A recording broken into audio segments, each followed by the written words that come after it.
bro. So I knew I could play any position that I wanted, especially a skill position. People think, oh, you're an overnight sensation, and that's not how it works. You see what I want you to see as a content creator. Maximize your money. You're not going to be motivated every day.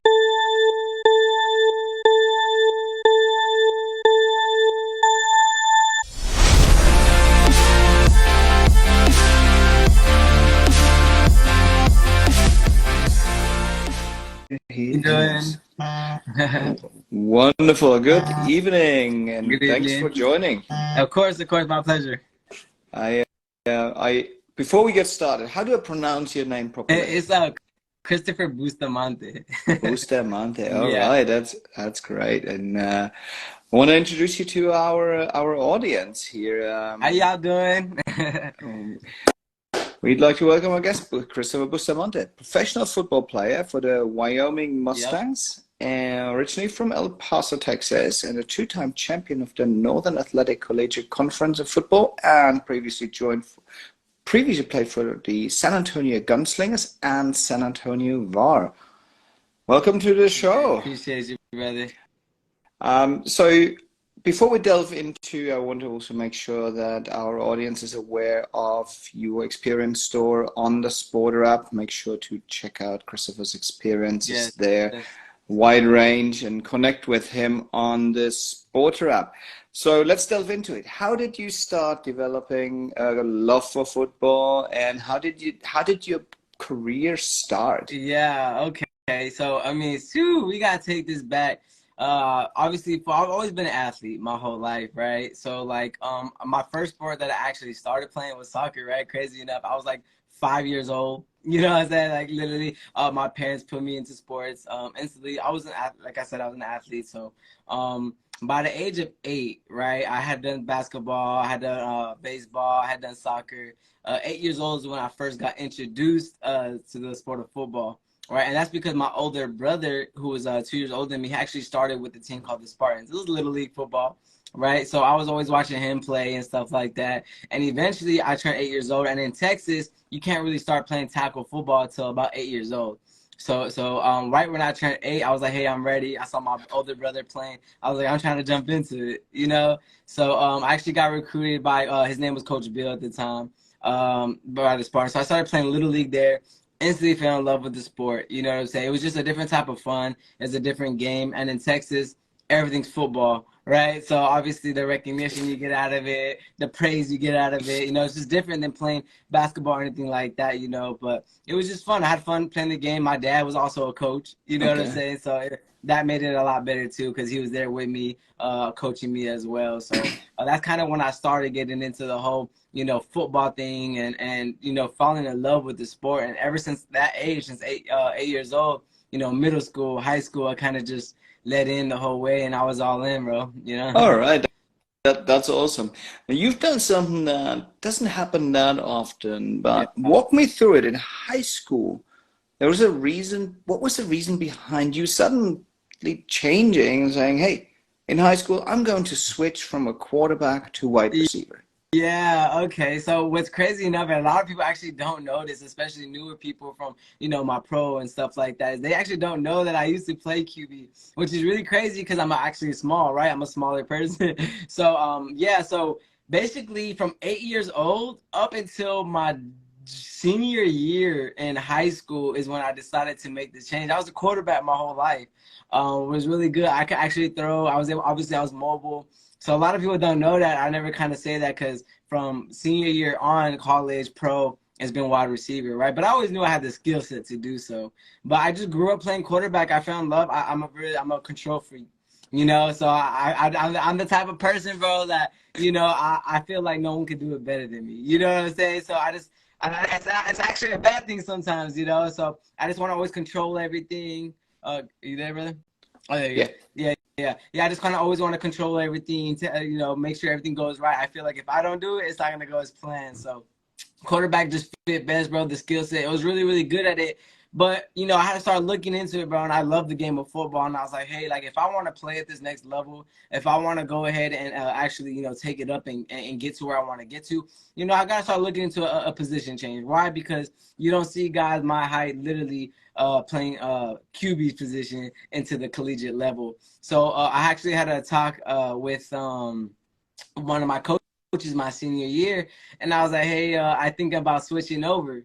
And it was kind of funny because he was like, why are you doing so good? You know what I'm saying? We don't really, like, what's going on? I was like, hey, like, for myself, I had to be a little bit selfish. You know, I was like, you know, I want to play at the next level, and I need to start getting film at other positions. My which receiver was going to be natural for me. So he was like, okay, we'll make the switch, and we'll see how it goes. How about that? And he was kind of reluctant at first. You know, we had this one-on-one talk. He didn't really want to switch me over. And then he finally did it. We did have a backup. His name was Brandon Duarte at the time, right? We did have a backup. He had a good skill set as well. You know, he held it down. So we still did good. He took over the QB spot really well, and you know, I was one of his go-to targets. You know what I'm saying? So I ended up becoming a really good receiver. You know, my skill set was just more natural at that position. You know, I was shifty, I was fast, you know, stuff like that. So it was just like I said, I was an athlete in general, so I knew I could play any position that I wanted, especially a skill position.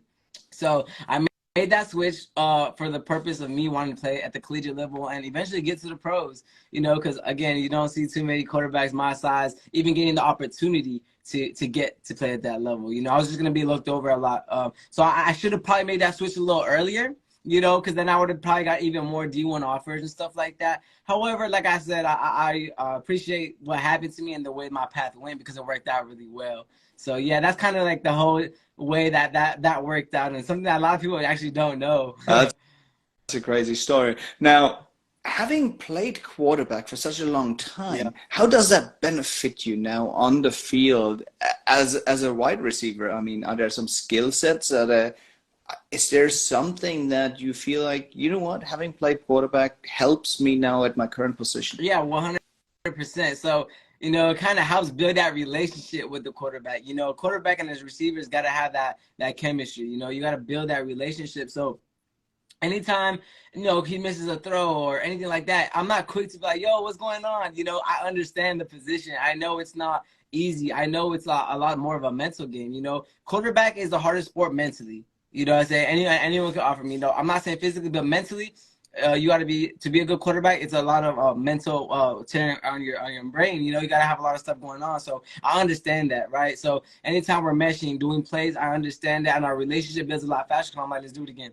Let's do it again. So not just for me, but for him. You know, so I understand. I'm patient. I have more patience with quarterbacks, and I actually know what they're thinking. I know where they want me to be. You know, on the field. I know that everything's a timing thing when it comes to football. Everything's timing, right? So when I run a route, I'm thinking, what is he thinking? How fast does he need to get rid of the ball? Right. So that type of stuff. And it helps me. It's a good relationship. Like I said, that if, as a receiver, you got to have a relationship. You got to make sure your quarterback is comfortable throwing to you and that you want to be his number one target. And you get your stats up, you know what I'm saying, with the quarterback. So that helps me out a lot, is understanding his thought process, playing that position. All right, that's really interesting insight. Now, having played for two teams before, now transitioning to the Mustangs, Yeah. how has that transition from, hey, I'm playing high school now to all the way I'm playing pro, how has that come about, and what do you feel like is the biggest the biggest advantage or the biggest takeaway you've gotten from that experience? It's been really weird, man. You know what I'm saying? Like, obviously going from high school to college, it's very different, right? High school, you're playing simply because you want to play. You love the game, you know, like it's you just want to play that game. That's all you want to do. You're not doing it for a check. You're doing it because you enjoy playing the game, right? In college, you know, you still have that, but at the end of the day, you got to put up numbers, right?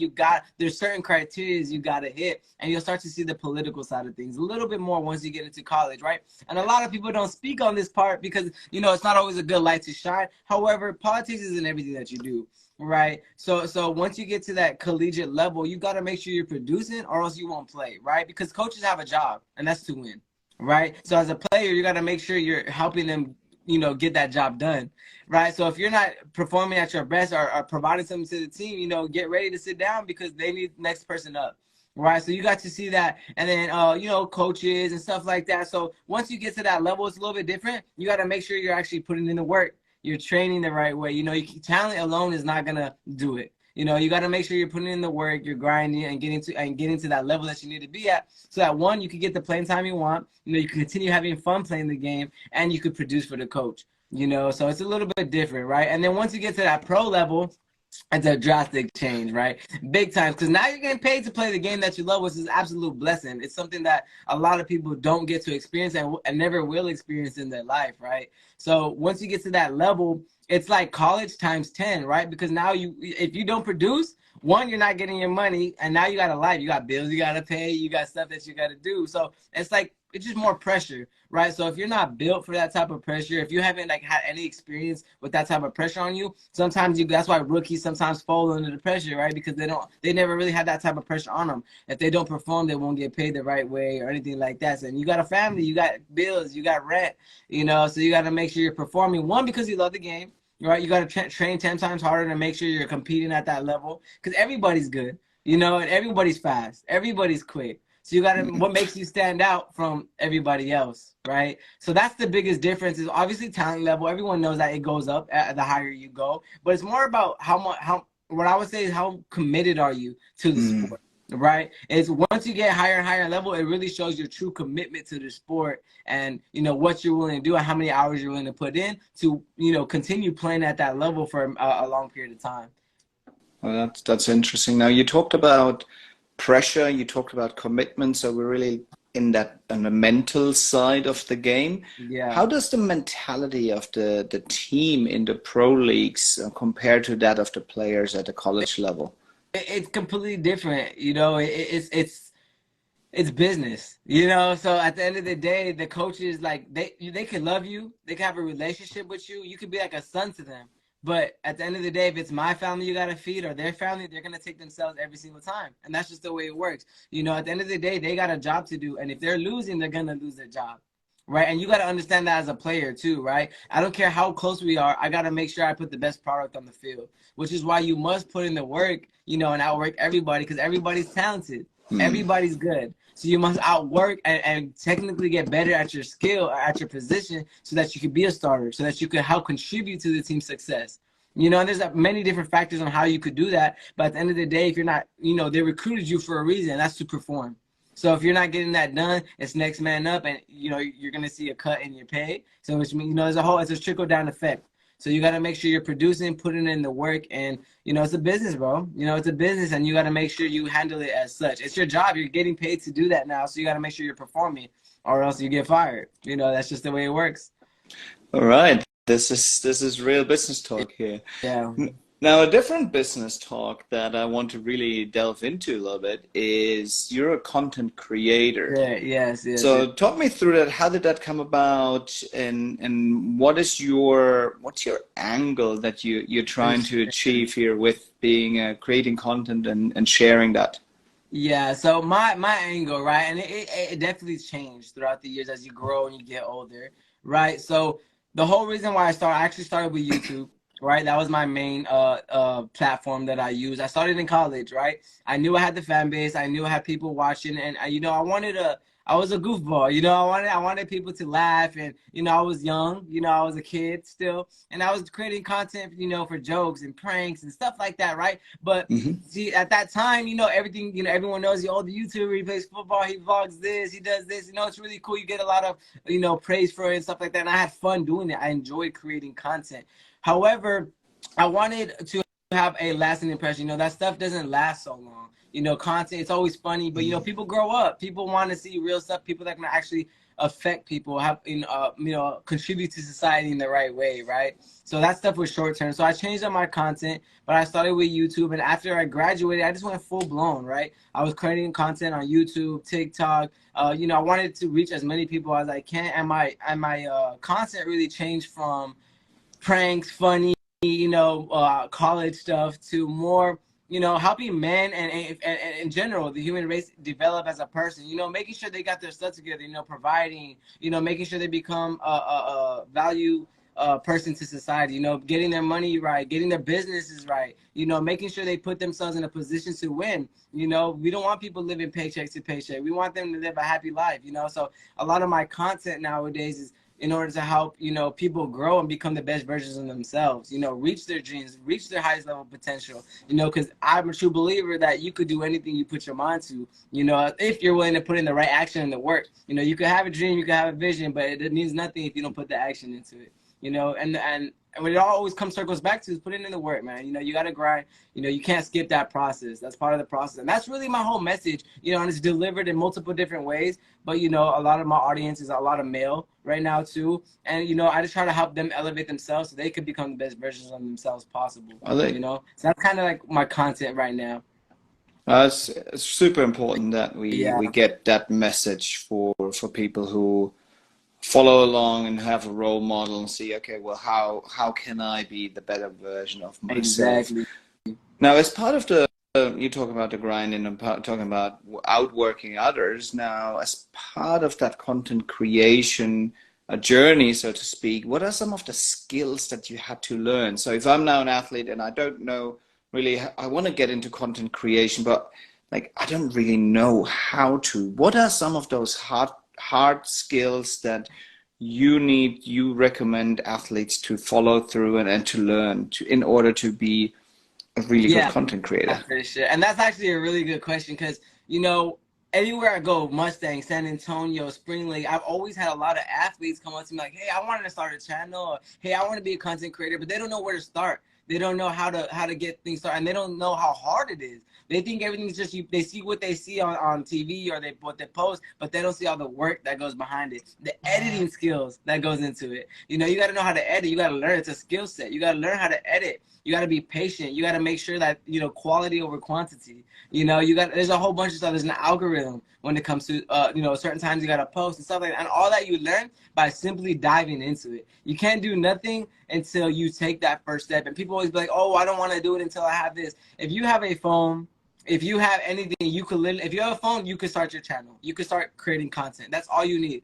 Everybody has a phone nowadays. And simply put is, I tell athletes, you want to maximize, especially when you get to the pro level, the amount of money you're making during that process, right? Don't just take that money that you're making for football and that's your only source of income. Mm. Why not double it up? You're already living the life. You're already going through it. You're going to do it anyways. Might as well film it and get another check, right? Help you with life. So if you're already creating the content, all you got to do is pull out your phone and start filming everything. That's what I tell people is, the more content you have, the better. I don't care if it's raw footage. You want to capture everything, because when you go back and edit and you learn that skill, then you're like, yo, I'm glad I captured this. I'm glad I have this. And that makes your content 10 times better. But again, you got to take that first step. If you want to do it, don't say, oh, I'm going to wait till I get a camera, or I'm going to wait till I learn how to edit. No, because then you're never going to do it. There's so much that you do. There's so much that goes into being a content creator that people don't understand, right? So you got to dive into it. You got to work. First, do it, go through the process, see what works, see what doesn't, and then you learn that skill set. And that's one thing I didn't mention is I started my channel, right, in college as a prankster, you know, having fun, making people laugh, right? And little did I know is that skill set, that the one thing that I take away is my skill set to edit, right? So I learned all that from editing my channel. That's how I developed this skill set to edit videos and stuff. And now my content is vlogs. You see my whole life experiences on YouTube. You know, at CB3_. You could go watch the channel, the pro football games. All that's on there. And why I just capitalized on my opportunity, right? Instead of just relying on a check from the team, why not get a check from YouTube or a check from sponsors? Like, maximize your money. You know what I'm saying? You want people to see your story. You want people to see the behind the scenes, not just what they see on TV, because it's not always all sunshine and rainbows, you know? And people want the real. People want to see what's actually going on, not just the highlight reel. You know what I'm saying? So, you know, my advice to anybody is dive into it. The first thing I would say is use your phone if you have to, if you're on a budget. Start capturing all your content and learn the skills. YouTube has everything. If you really want to learn, look up how to edit. Boom. But at least you have the content, you know, to start applying to it. You know what I'm saying? You can start editing. You can learn all that. And now you have it. The most important thing is getting into it, creating the content and just diving into it. Don't say I'm gonna do it later. Don't do this now, because the more you miss, the more time that goes by. All that is content that you missed out on and money that you missed out on, and you'll actually enjoy, you know, having a fan base, having a group that supports you. You know, if you're just going through the life and being a football player, you want to have a fan base. You want people to support you. You know, you want people to understand the behind the scenes on what's going on. So I would say just dive into it and learn while you go. And that goes for anything. You know, anything unless you step into it and dive into that world, you're never going to understand that world 100%. That's wise words spoken right there. I Yeah, totally agree. There's a lot of knowledge on YouTube, and just delve into it now. everything. Now you said film everything, just capture everything, Yeah, but is there something like, call it a typical week for a content creator? Is there for sure. something, or like how do you plan out your week? Can you walk us through Yeah. that type of typical week for the 100%. content creator? So, like I said, once you dive into it, you start learning the ins and outs of the content world and being a content creator, right? You start learning that there is certain times to post that work better, that get the most traffic, that get the most engagement. There's certain days that get the most traffic. So, and Mm. you start getting that engagement, right? Now, the key thing is to know your audience. Right, you got to know what's your target audience. Like me, I know my target audience is a lot of younger males. You know, people, you know, that are trying to elevate themselves and get better and become the best versions of themselves. You know, 18 to like 25-year-olds or more. You know, so I know my target audience. So you got to put yourselves in that world, right? What is my audience group doing? When do they work? Are they working 9 to 5s? What time do they get off? When do you scroll on your phone? When are you on TikTok? When are you on Instagram? Right, and you figure out, okay, you put yourself in that world. Don't schedule your content on your time. Put yourself on the audience that you're targeting, right? So that's one thing. Now you gotta play with it. It's a trial and error thing, especially with what you're doing, right? You gotta play with what you're doing. So sometimes I'm gonna post on a Tuesday. I'm gonna see if that works. I'm gonna see what's getting the most engagement. And then once you got it, you got it. That's why I try to tell people is like, you can't dive into anything expecting to go viral right Mm. away. It's a process. People think, oh, you're an overnight sensation, and that's not how it works. You know, consistency is the most important thing when it comes to being a content creator. I don't care if you have 100 people watch your video, and that's a lot of people get desensitized to views. And that's one thing I will tell content creators is, I don't care if you have 50 views on your first video or 50 views for your first 30 videos, right? Think about 100 people in a single room. That's 100 people watching you. And you can't, and if you get caught up with the numbers and looking at the views, oh, I got 100. Okay, put all those 100 people in a single room. That's how many people want to listen to you, are waiting for you to drop content. You're inspiring, and that number just doubles and doubles and doubles. But at the end of the day, you got to create content because you want to. You got to do it for Mm. yourself, not for anybody else. You know, and like I said, as far as a typical day, you know, eventually you'll get your schedule. You know, you figure out what works, trial and error, right? And then you get your schedule. Okay, I'm posting on Tuesdays. I'm posting on Wednesdays, right? I want to post twice a week. That's what I have time for. That's what I know I could do a quality video in. So I'm not gonna force it. So 2 videos a week, Tuesday and Wednesday at 1 o'clock. That's my schedule. And you stick to it. You stick to it. You stick to it. And then your audience starts picking up. Oh, he's dropping today at 1 o'clock. You know what I'm saying? And they start go watching. They're waiting for you to drop something. So consistency, you know, and enjoying what you actually want to do yourself. You got to do it. You want to do it yourself. If you're doing it for other people, that's not gonna last. Motivation, you know, only lasts so long. You know, you got to be disciplined to do it, not motivation. You're not motivated to do it. Interesting. I love that. Disciplined, not motivated. Yeah, That's wise words. Now we're talking about the ups, right? And what about those downs yeah, of a content creator? Can you talk through that? yeah, 100%. See, and this is what I mean. It's not all sunshine and rainbows, right? Like I said, you see what I want you to see as a content creator. You see Hmm. what I post. You see my highlight reel, right? You don't see what's going in behind it. All the hours. You know, sometimes I work 24 hours. It might take me days to create a video, and I get what, 2, 3, 400 views. You're like, dang, like I just did all that work for what? And that's why I tell people, don't get desensitized to the views. It's not always gonna hit. Not every video is gonna go viral, you know. But at the end of the day, think about those. Even if you impacted one person on that video, that's one person you impacted. You changed their life. You helped them. You inspired them, right? And your numbers will continue to grow. Consistency and just applying that work ethic to whatever you're doing. If you go all in, no matter whatever you do, to anything that you do, I've never seen anyone fail at something when they gone all in it. You know, I don't care how long it took them. I've never seen anybody fail at anything. If you go to the gym, you know, if you go to the gym for months straight, every single day, I've never seen anyone get weaker. You know, I've never seen anybody get slower or skinnier or, you know, anything like that. So it's like, if you can do something consistently every single day, you're going to see the results. But you got to be consistent. Don't rely on being motivated, because you're not going to be motivated every day. You're going to go through, sometimes you got to be committed to your schedule, right? You know you got to drop at 1 o'clock on a Monday. You better drop. Make sure you have the content. You might not want to go film that day, but you better go do it, not just for you, but because people are waiting for that video.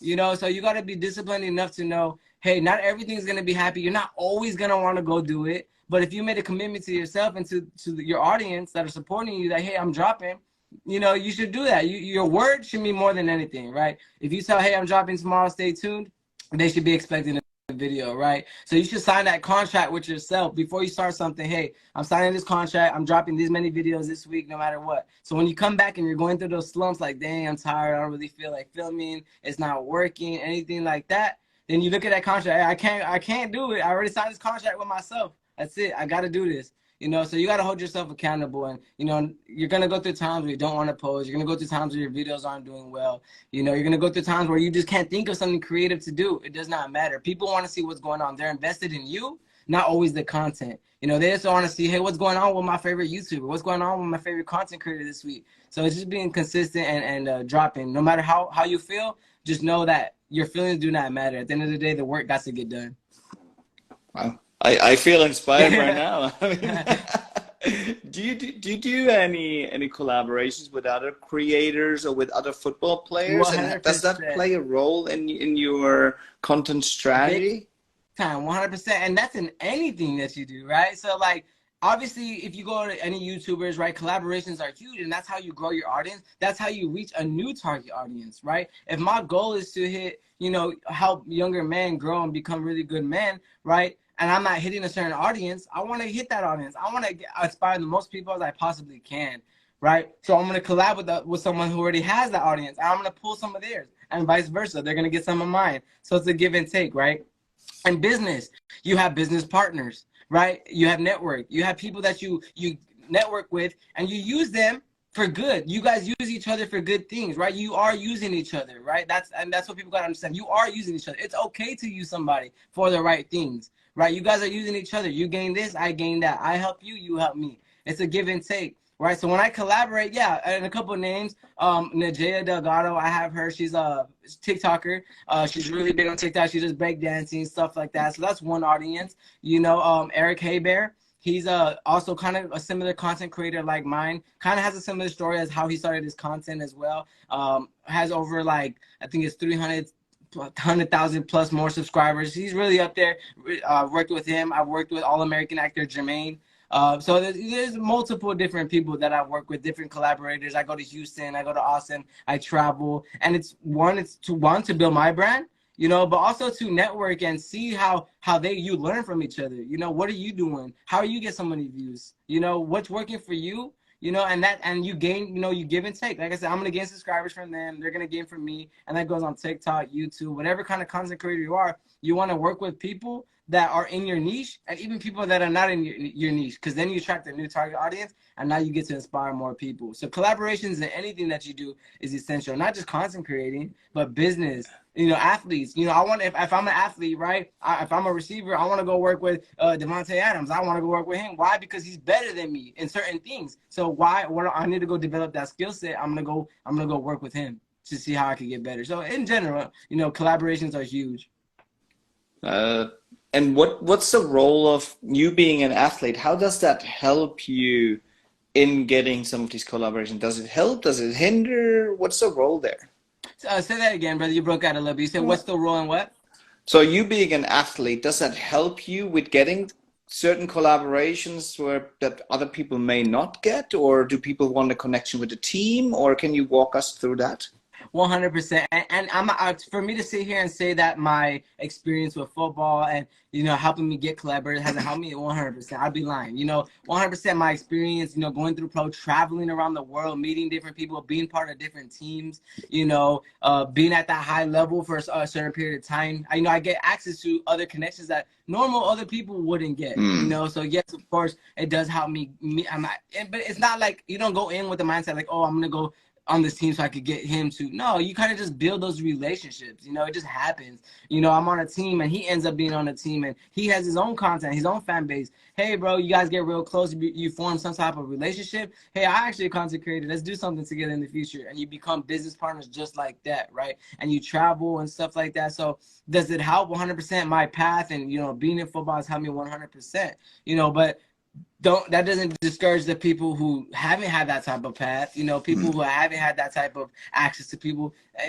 Nowadays, you have the most access to anybody. Send a DM, send an email. You got to put in more work for sure. You might not get that easy relationship, that easy path, but whatever career field you're in, use your network, utilize that. There's always something or someone that you can learn from or someone that has more or something that you need, right? So it's like, just because I had this path to where I had easy access to certain people doesn't mean you can't send an email, a DM, a text message, something, if you want that collaboration, So yeah, has it helped me 100%? Like, being in Chicago, being in everywhere, you meet different people and it's inevitable. You just build that relationship and you got people that just want to work with you because of your personality. They're like, hey, hit me up, and it just ends up happening, bro, So even on, let's say you just talked about Chicago, that means you collaborate with people while you're on away games, or do I get that 100%. correctly? Yeah, like Nice. yes. I'll give you an example, right? I was in Wyoming, okay? I was in Wyoming. His name is Bones, right? He's actually an offensive coordinator, but he also played in the arena, right? Little did I know, he also is a hooper. He creates basketball content. He has access to a whole nother fan base that I wouldn't have access to, right? He knows higher people in that world that I wouldn't. He has friends that just happen. He's formed relationships with them that I haven't. But because I'm associated with him, you end up being in those same groups. You attract what you are. And that's what I try to tell people. No matter what you are, you want to hang around the people of where you're trying to be or people who offer something to you, right? So if you're around certain people, you're just naturally going to get introduced to other people that are in your field are trying to accomplish the same dreams or things that you're trying to do, right? So yeah, I'll be on away games. I'll see someone on an away team that I know has a fan base, or I know I just mess with his vibe, or I like his energy, or I like what he gives out, his message. I'll be like, hey bro, we need to get together. Good game today. Good game today. Here's my number. Hit me on DM. We can link something up. Later on, we plan something down the month. He comes to San Antonio or something. We do a video. Something like that. So you always want to utilize that network and your connections. 100%. Don't ever shy away from. Don't miss your opportunity, right? That's what I tell people. If you see someone that could help you in some sort of way, go out there, shoot your shot. Say something. Don't just let that opportunity go by, because you may not get the opportunity ever again. That's cool. I really like that. Now, how do you use, and if so, how do you use your team or team media, team social media in order to help you build your personal brand as an athlete? So you gotta know first within you gotta know what your brand is trying to give off, right? You gotta know what you stand for, right? So you gotta know what brand am I trying to portray? What do I want people to know me for? And your name is everything, right? So you're creating a character is what you're saying, right? So that's what that's what you want to give off. So if I want someone to know me by this certain thing, that's what I want to promote, right? So as far as team, I want to influence, people to do good and do better. So I gotta be an example myself, right? I can't tell someone to do something and then be the complete opposite, right? They're gonna see right through that, and they're gonna see that it's not genuine.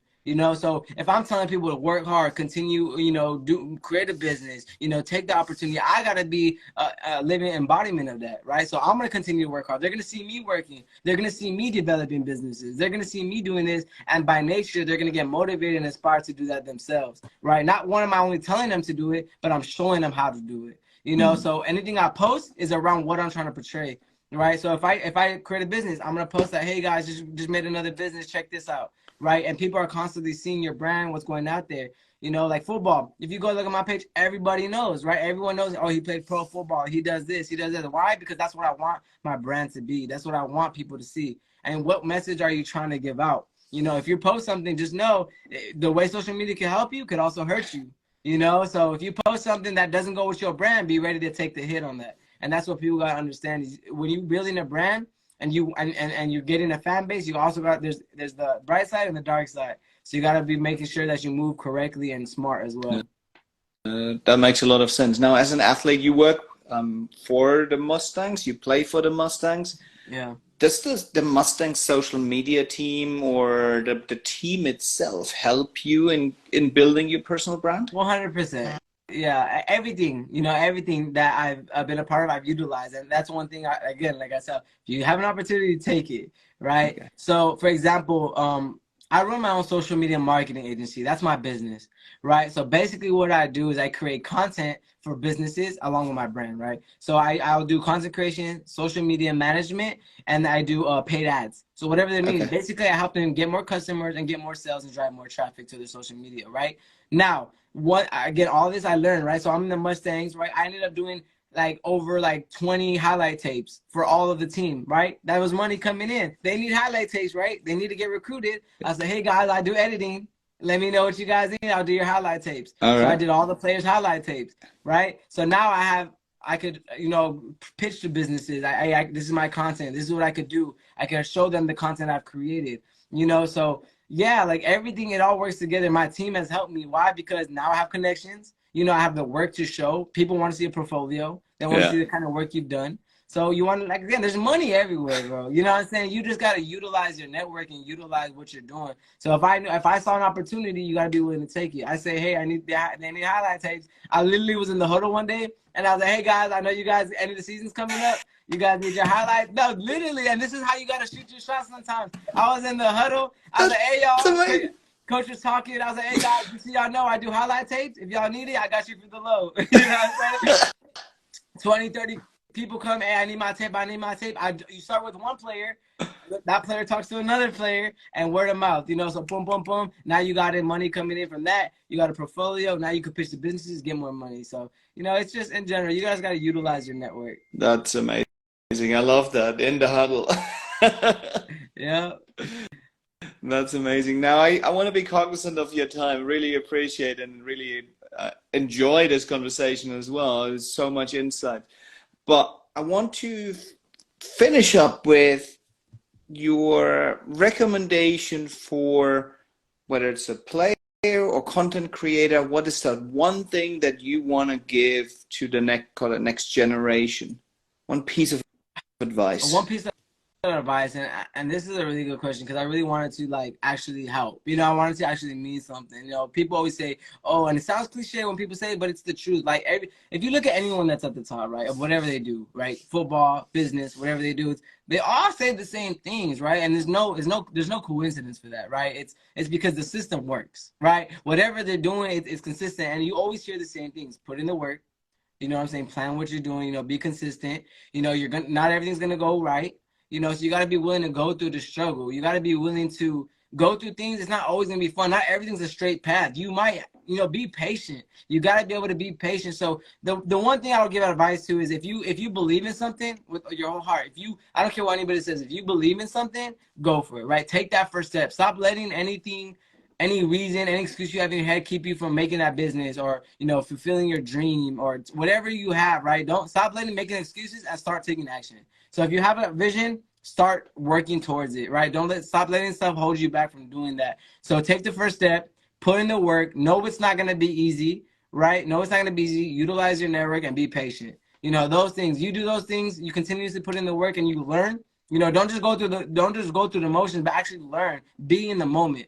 You know what I'm saying? If you do those things, you'll be successful in anything. Football, sports, business, anything you want to do, content creation, anything that you do, I promise you'll be successful. I feel super inspired and ready to get out the phone and take some content right now. What's your what are your goals for the rest of this year? The year just started. What are we seeing from you throughout this year? So my goal is going forward, right? And I'm more of an action, you know, I don't want to say, but, you know, my goal right now is to obviously continue building my business, get more clients, work with more businesses, right? I want to upscale my social media marketing agency and take it to heights that I know we could reach, right? That's one, right? I want to, one thing I have dove into already and bought my first property is real estate, right? So I want to own a couple houses, you know what I'm saying? You know, I want to have assets. I'm making sure that I develop as many assets as I can. And as far as the football side of things, man, I'm continuing to put the work in, right? And I have a goal, I have a vision. At the end of the day, the goal has always been the same thing, right? NFL, CFL, those are the top level leagues and the leagues that I know that I should be playing at, right? It's you put the work in. Now it's just utilizing your network, your connections, right? Waiting for the right plan. You don't always jump at the first thing that you see, right? Because there's always something in disguise that might be better. So, you know, my goal obviously is continue developing more assets, develop my business, and to, you know, as a person myself, you know, I just want to continue doing good and develop myself and, you know, become a better version of me and inspire more people to, you know, become better versions of themselves and, you know, reach the highest level of potential. That's great. And part of that inspiration, you also offer some experiences Wow. and some more one-on-one support, Always, coaching, all of those aspects, all on the SPRTER app for any of our audience if anytime, you know. interested to My connect. my messages are open. Anyone that ever needs help, you know, I'm all go, bro. And I try to help out as many people as I can. If you want the help, I can't help anyone that doesn't want to be helped. You know, sometimes you got to put your ego to the side.